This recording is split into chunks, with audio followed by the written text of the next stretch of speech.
Today is the Seismos Mountain West opener, and I can't be more excited. Our team of freshmen did have their first game last week against East Carolina, but I'm definitely looking forward to this episode a lot more, as we've got some teams that we might actually be able to put up a decent fight against in Utah State and Colorado State. In the eyes of most, we got pumped in this game, but it's definitely improvement from last season. We managed to put up 24 points against the defending national champs, so I can't imagine what that will lead to in conference play. Just being completely honest, I usually like to kind of speed through these intro sections and just get straight into the action, but I realized that I completely cut out the part where I showed the depth chart last time around, which honestly kind of made last video feel incomplete to me. So I wanted to first of all apologize for that and say I've been really busy, really burnt out, but also our team has definitely changed a lot going from season 1 to season number 2. So I thought it would only be fair to give you guys a real genuine rundown of some new starters and players to watch out for. So arguably most importantly, quarterbacks Marvel Lewis and Maxwell Hauser are gone, and taking their place is true freshman Josh Hayes out of Hawaii. We already saw him have a pretty nice debut last week, throwing for 400 yards and 2 touchdowns, but he already comes in with a better arm on paper than either Maxwell Hauser or Marvel Lewis, and is about as mobile as Marvel. Basically, he's already better than Marvel Lewis, and he has 4 years of eligibility, so hopefully the one-star recruit has a pretty high ceiling. I also like that we added a lot of speed to our running back room. We still got Donnie Watson sitting there at 77 speed, 69 excel, but it's good to have a guy like Sammy Graffey with 91 speed, 80 acceleration for a little bit more big play potential. He's not very skilled, but boy, he can fly. Of course, we still got Chris Briggs at wide receiver, but his partner in crime is Yas Beecher out of Indiana. He was our highest rated prospect at 3 stars. He's got 89 speed, 87 acceleration, and is honestly a really similar player to Briggs, so it's going to be interesting to see how the dynamic between these two guys works out. In my very humble opinion, the most underrated aspect of our team is our pass rushing tandem of Nick Buckley, returning junior Randy Savage, and fellow true freshman Malachi Washington. These guys are all pretty athletic for their size, and I hope they can give us a little bit better pass rush than we had last year, because it was pretty much non-existent. Matthew Wisniewski also has a new friend in Hakuna Matata to help out with the pass rush as well. Really looking forward to seeing what this unit can do. Freshman JL Scott definitely has some big shoes to fill in Frank Reynolds, but he's doing it pretty nicely so far with that 82 speed, 88 acceleration. He is a pretty balanced player all around who's only going to get better through 4 years with the team. Then of course my favorite name on the entire team, Big Daddy Womack, starting at cornerback right next to Jordan Fowler. Our cornerbacks are suddenly pretty athletic. I'm feeling pretty good about them. I do apologize for skipping over the depth chart in the last episode. Completely on me in the midst of finals and getting editing work done for clients. I've been pretty stressed out, to be honest, but I'm glad to be back on the YouTube grind, especially when there's a lot to be excited about with MKU, the number 2 passing offense in the country. Lee Corso's rocking with Utah State. We'll see if they stand a chance. We're busting out the Magma helmets and the Magma pants today. We're just gonna try to show them so much red that they can't breathe. We're showing them a hideous amount of red. No wonder I always go with the blackouts. Nice job, defense. Only 1 yard. Another 3rd down situation. Our defense holding strong so far. Peasley looking underneath. Van Leeuwen, he's going nowhere. Great work, defense. Bending, not breaking. We force a punt on our first drive. I'll take that big victory. We got to get Josh into some sort of rhythm here. I see the curl route. Wide open Beecher. He's fast. Down across the 30. I'll take it. 17 yards. The screenplay to Sammy Graffey worked so well last week. We're going to try it one more time. Setting it up to the right side. Has no blockers out there. We're making a move. Sammy, stay on your feet. Can't get there. It's a 4th down. Both teams punt their first possessions. Very tough sledding. They're spreading us out on 3rd down and 5. Peasley to the outside corner. He's got Davis over the shoulder. That's a beautiful play. Willie Mays asks Peasley.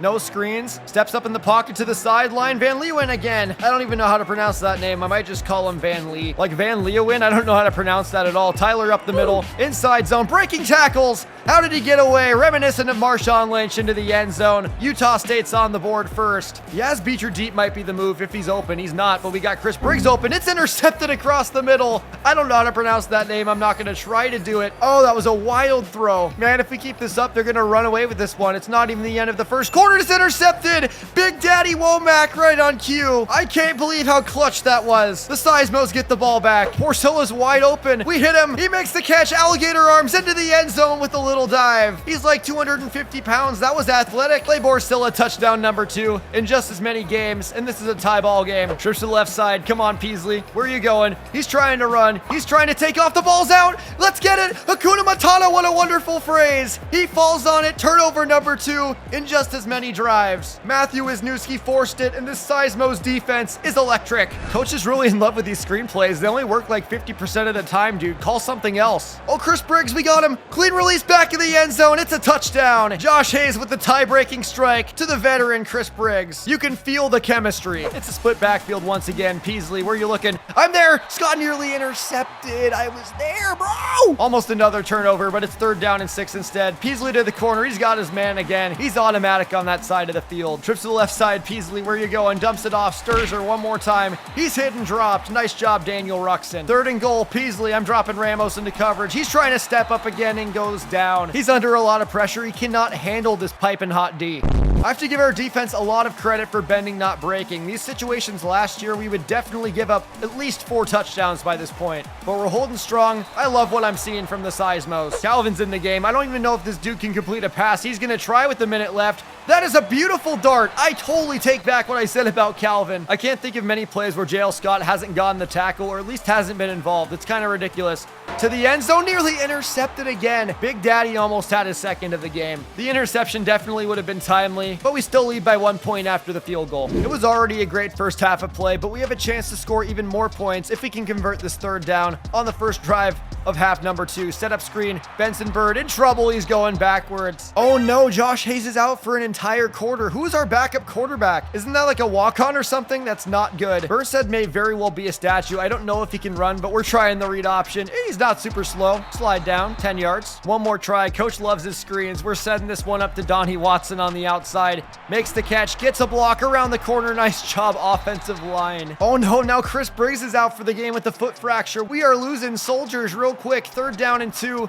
Read option. Burnsted in the end zone for a touchdown. So our backup quarterback checks in the game, proves to us that he can lead a touchdown drive, and we're about to go up 8 points. In the 4th quarter, we're so close. Running the draw with Makakone. He's not going anywhere. Another crucial 3rd down. My armpits are sweaty right now, bro. Play action. Calvin, where are you going? Don't dump it off. I dare you. He's gonna run. Oh, he can't make the tackle, and he is a first out to the 10. That's sad. Can we prevent the touchdown? Handing off Gentry. I missed the tackle. He stiff arms Taylor Adams into the end zone for a score, and just like that, they have a chance to tie the game with 6:48 to go. Not sure what to expect on the 2-point try, but this is a big deal. Calvin, wide open. Davis, he dropped it. The concentration drop, and our prayer is answered. They wanted to run Coach's bread and butter, the halfback screen, but honestly, I vetoed it. We've run too many of them this game. We're throwing it over the middle. Underneath, Petrino can't quite get there. It's 4th and inches. I think we have to go for this. Give it back to Petrino on the fullback dive. I believe in you, Urban. Straight up the middle. He's got it. Let's go. Snap. Vash Thapa wide open. He makes the catch down to the 10. Vash with some clutch plays this game. Please protect the football. We can't have another Malachi Kapoy situation.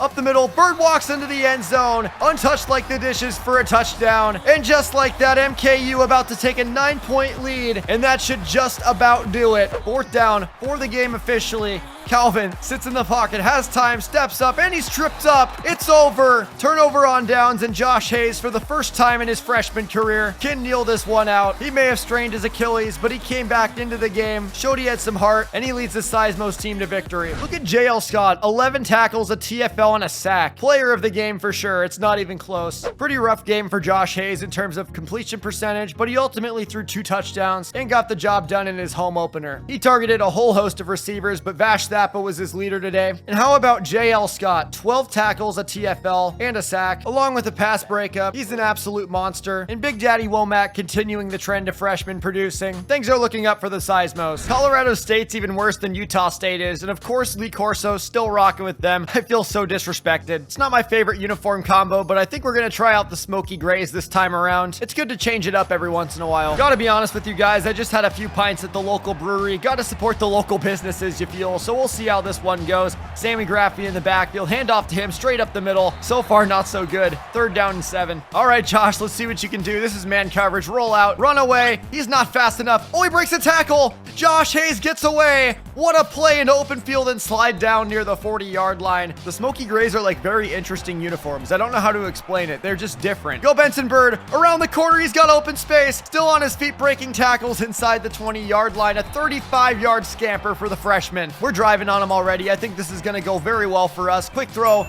over the middle. Thappa, go up and get it. Nice play, breaking a tackle all the way to the 5. I love it. Can we throw for it one more time? Quick throw. Chris Briggs intercepted. No, the Pine strike back. I didn't see the linebacker, man. I thought it was man coverage. That's totally on me. We blow it. Davis on third down. Come on. Pressure's there. Oh no, he shakes it off. Launches it downfield. How did he make that play, bro? Come on. I don't want to yell, but that's seriously ridiculous, man. What the hell? Thankfully, we have a chance to get off the field on third down and one. Handoff to Vivens. He has the first down and way more. It's not fair. I could be in as good of a position as possible. We're not going to get an interception. Dumps it off for Herndon, and JL Scott is an absolute animal. After the shenanigans, we're pretty lucky to only be down 3-0 in the first quarter. Third down and 12. We just got to hang on for another play. Davis to the outside. Scott in coverage, can't quite stick with Gary Williams. It's a first down again. Third down and 2. Just one more play. JL Scott, I need you to get there, my friend. Davis takes a snap, drops back, steps up. He's going to take off. Scott, give chase. No, bro, I hate it. Split backfield again. They're running option once more. Vivens up the middle and into the end zone for a touchdown. Colorado State takes a 2-possession lead, and we still have nothing to show for it. They're across the 50 once again. No surprise. Every drive for them is across the 50. Hit as he throws. To right, he breaks a tackle. This is not good. Greg Klink give chase. Breaks another all the way down to the 10-yard line. You can't really do much in this game in terms of defense other than just usering one player and hoping for the best. Colorado State's moving the football on us so effortlessly. He's out of bounds at the 1. Are they going to kick a field goal? They are going to try the field goal. We are so lucky to only be down 13-0 going into half. Setting up the screen. Let's go, Sammy. Another big play for Sammy Graffi. Around the edge, inside the 20 and down at the 15. Call a timeout. Bring out Jenny Urbanowski. Sammy Graffi is such a monster. He's so fast. Snap spot on the way. Urbanowski drills it. At least we're on the board before the halftime break. Defense, I'm begging you. Just one stop on third down and 2, please. Setting Herndon in motion. It's an option play. Scott, get out there. Dive for his ankles. He can't get him this time. He slips a tackle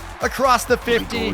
He breaks another. Are you kidding me, bro? Out to the 30-yard line. Cleveland King wrap him up inside the 25. Third down and 7 this time. Can we finally get a third down stop? We get it. Let's go. Great coverage from Daniel Ruxin. So we get a field goal before half, and they drill another one to make it 16-3. I'm just done at this point. This is so difficult. Another third down situation. A conversion is all I want. Vash Thappa, make the catch. Little step back. Oh, he breaks 2 sets of ankles. Let's go. I think Sammy Graffi's a good play here once again. Set up the screen left side. Get blocks. Sammy Graffi into the end zone for a touchdown. Beautifully executed. Now I'm really kicking myself because we could have the lead right here. Start of the fourth quarter. Just get into the end zone. Take some stress off yourselves. Sammy Graffi, that'll help. First down. Keep it moving. Slot screen. Vash Thappa gets blocks. First down. This is a completely different MKU team than last year. We're still figuring out how to use it, but they have infinitely more potential. Over the middle. Tough throw. Yes, Beecher inside the 5-yard line. Let's go. First and goal. It's the fourth quarter, meaning that Sammy Graffi is probably tired or something. Hand it off to Bird instead into the end zone. Let's go. Tie game pending PAT. Trying to stay calm. No sense of urgency. Outside throw. Jenkins. He said the ball comes out. Greg Klink, go fall on it. Yes. MKU turnover with 4 minutes to go. Jordan Fowler with the big hit and one of the biggest plays of his life. I can't believe it. Oh man, this is too long for Urbanowski. We have to set up the screen right side. Watson with a block in open space. Donnie full speed ahead into the end zone. He's gonna score. 32 yards for the senior. On fourth down in Mt Kilauea. Can make it an 8-point game. Second down and long for Davis in the offense. Looking over the middle. Throws to Gerard. It's deflected and it's intercepted. JL Scott running back the other way. There's no way. He's got tons of speed. Outrunning the entire Colorado State offense. A stiff arm down inside the 5-yard line. Donnie Watson got us here. Can he close it out? He can up the middle for a 1-yard touchdown. Make it 28 unanswered points for the MKU Seismos. They came erupting back and earned this win. They scored again, but it's not nearly enough to stop MKU from walking away with this one victorious. What an absolutely amazing game. Coming back in that second half had me on the edge of my seat the entire ways, and I hope you guys enjoyed it as much as I did. But as always, stick around for a prospect spotlight at the end of the video. Great rebound game from Josh Hayes. He's had 2 touchdowns and an interception in every game he's played so far. far. Love the consistency. Slow start on the ground this season, but it's nice to see that Benson Bird, Donnie Watson, and Sammy Graffi can all produce when they're called on. Sammy Graffi has been contributing quite a bit in the receiving game, so we really can't complain there. Yas Beecher also coming along himself, and Donnie Watson had that very clutch 4th down 32-yard touchdown reception. I feel like I have to include defensive highlights every week now because JL Scott does something special every single game. 11 tackles, a TFL, and of course the dagger today with the interception. Another coach upgrade for Bender Rover, who just keeps climbing up. Let's balance it out a little bit, put this one into the closer. We found all sorts of prospects in the recruiting game this season that can make a difference for years to come, but it narrows it down when we only have 10 scholarships to spend. The first prospect we're going to look at in depth this season is athlete Keegan Reed. He played quarterback and defensive back in high school, but I think he projects best as a mobile quarterback at MKU, perhaps even having a chance to overtake Josh Hayes for his job year one, or at least push him. He has very good speed for the position at 87 speed, 88 acceleration, but also has a very strong arm coming in at 81 throw power, and while his accuracy needs a little bit of work at 71, he's exactly the type of player that we've seen head coach Bender Rover like to develop in the past. Even if he's not the best quarterback straight out the gate, we could use him situationally in option scenarios, and there's no reason to not think that Keegan Reed could have a prominent role for the Seismos year one. 2 games into conference play, we're sitting at 2-0, breathing down the necks of San Jose State in the West Division. However, next week's going to be a little bit tougher for the Seismos. We take on the Boise State Broncos, who have always been a pretty good program, and we get a big-time rematch against Coastal Carolina, who only beat us last season because we fumbled the ball while trying to center the field goal. Players like Chris Briggs and Jordan Fowler remember the pain of that loss last year, and it would be a big boost in confidence for the Seismos if they can take down a very good Coastal Carolina team. All I know for certain is if we played anything like we did in that second half, I think we got a pretty good chance. My name is Jack. Thank you for watching. I'll see you next time. Thank you to Patreon supporters CJP Polt, Dalton Jett, Jason DeMarco, Deegan Faria, Maki Harukawa, T-Clink24, Buck Knife, Slim Marley, Caden Bjornstead, Christian Horn, Ibrahim Bashir, Jonathan Chadwick, Chrissy the King, Hum, Matthew, Jordan, Randy Constance, Lamar Stevens, and Taylor Adams.